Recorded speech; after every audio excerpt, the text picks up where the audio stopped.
ایک بہت ہی جامع دعا بتانے جا رہا ہوں، اخیر تک غور سے سنیے اور غور سے سمجھیے۔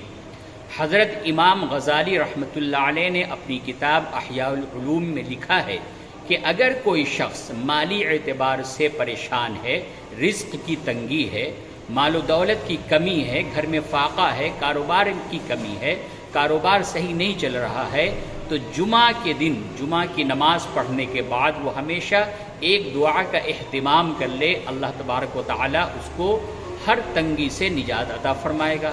تو دعا سنیے، اللہم یا غنی یا حمید یا مبدئ یا معید یا رحیم یا ودود اغثنی بحلالک عن حرامک وبفضلک عمن سواک۔ جمعہ کی نماز کے بعد جب امام سلام پھیرتا ہے، آپ اس دعا کو پڑھ لیں، اور یہ آزمائی ہوئی اور آزمودہ نسخہ ہے۔ یہ آپ کم از کم ایک دفعہ اپنی زندگی میں اس دعا کا اہتمام کر کے دیکھیں۔